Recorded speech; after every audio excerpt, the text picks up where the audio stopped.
പ്രിയനിറഞ്ഞ സാഹിത്യോത്സവിന്റെ സദസ്യരെ, നിങ്ങൾക്കെല്ലാവർക്കും നമ്മളീം നാട്ടാരിയും സലാം. അസ്സലാമു അലൈക്കും. ലോകമൊട്ടുക്കും ഇന്ന് സാമ്പത്തിക മാന്ദ്യത്തിൽ കറങ്ങാണ്. അമേരിക്ക അടക്കല്ല വലിയ കിബറന്മാരൊക്കെ പൊട്ടി പാളീസായി. കിബർ നടിച്ച അങ്ങനെ തന്നെ ഇമാം നവവി റളിയല്ലാഹു അൻഹു പറഞ്ഞൊരു കഥ ഉണ്ട്. ഈ സമയത്ത് അതിന് നല്ല പ്രസക്തി ഉണ്ടാവും. അത് ഞങ്ങൾക്ക് പറഞ്ഞതാണ്.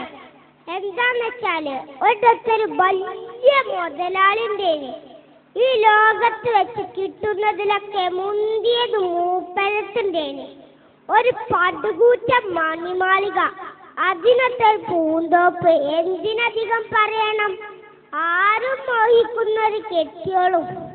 ഇന്നാണ് രസം. ഒരു ദിവസം മട്ടുപ്പാവിലിരുന്ന് ഇയാൾ ഭാര്യയുമായി ഇങ്ങനെ കുത്തർക്കേനി. അപ്പോഴാണ് താഴ്ന്നൊരു വിളി, അയ്യോ വല്ലതും തരണേ, പാവമാണേ, വല്ലതും തരണേ. തൻ്റെ രസച്ചരട് മുറിച്ചു കളഞ്ഞ യാചകനോട് ഇയാൾക്ക് കളി കയറി. താഴെ നല്ലൊരു ഊട്ടിപ്പട്ടിൻ്റെന്. ഇയാൾ ഇറങ്ങിച്ചെന്ന ആ ഊട്ടിപ്പട്ടിന് ആ പാവം യാചകന്റെ നേർ കഴിച്ചടു വിട്ടു. പാവം ആ മനുഷ്യന്റെ കടിച്ചെടുത്തു പട്ടി. വേദന കൊണ്ട് അയാൾ തുണി കൂടെ സർന്നറിഞ്ഞ് മൂത്രയിച്ചിക്കണേ. പച്ച പാവല്ലേ. സംഗതി ഏതായാലും മുതലാളിന്റെ പെണ്ണുങ്ങളെ നല്ലോളേത്. ഓള് പറഞ്ഞു, ഇക്ക നിങ്ങളെന്താ കാട്ടിയത്? ആ സാധുവിനോട് മാപ്പ് ചോദിച്ചോളി. അയാൾ ദേഷ്യം കയറി പറഞ്ഞു, ഇച്ചൊന്ന് പോകണ്ടെന്ന്, ഇച്ച് മാണ്ടിയതൊക്കെ ഞാനും കാട്ടും പറഞ്ഞു. ആ സമയത്ത് ആ പാവം യാചകൻ ഒരു മരച്ചട്ടിയിലിരുന്ന് കരണിങ്ങനെ പഠിച്ചവനോട് പരാതി പറയാണ്, അല്ല കൂട്ടരെ, നിങ്ങൾ മറന്നോ?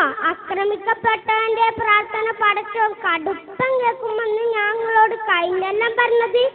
അതേമാതിരി ഇയാളെ തുണിയും പടച്ചോൻ കേട്ടു. പിന്നല്ലേ പുകില്. നിങ്ങൾക്ക് കേൾക്കണോ? ഈ മുത്തക്കബിറായ മുതലാളിക്ക് അസുഖം വന്നു.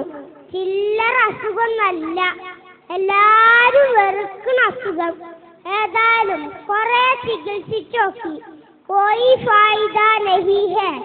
മാത്രല്ല ഇല്ല സ്വത്തൊക്കെ വിറ്റ് തൊലക്കുകയും ചെയ്തു. ഒടുക്കെ ആ വലിയ മാളികയും വിറ്റു. സ്നേഹനിധിയായ ഭാര്യ അല്ലാത്ത എല്ലാവരും മൂപ്പരെ ഒഴിവാക്കി.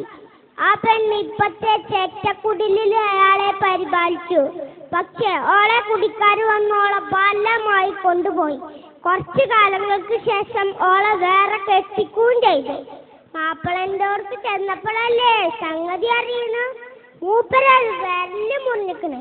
ഒടുക്കം മോക്ക് മനസ്സിലായി ഇത് പഴയ യാചകനാണെന്ന്. ഇന്ന് ബടാ സമ്പന്നനായിക്കണ് ഇയാള്. അങ്ങനെ പുതിയണ്ണും പുതിയാപ്പളയും സസുഖം കഴിഞ്ഞ് ഇങ്ങനെ ഇരിക്കേന്.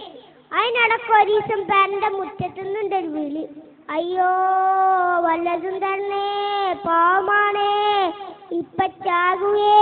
അതിൽ നല്ലോനായ മുതലാളി പറഞ്ഞു, എടി ആ പാവത്തിന് എന്തെങ്കിലും കൊടുത്താ നിങ്ങളോട് പറയുകയാണെങ്കിൽ. യാചകനെ കണ്ടേക്ക് പെണ്ണ് ബോധം കെട്ടണ് വീണു. അല്ലാ, എന്താ കാരണം എന്നറിയോ?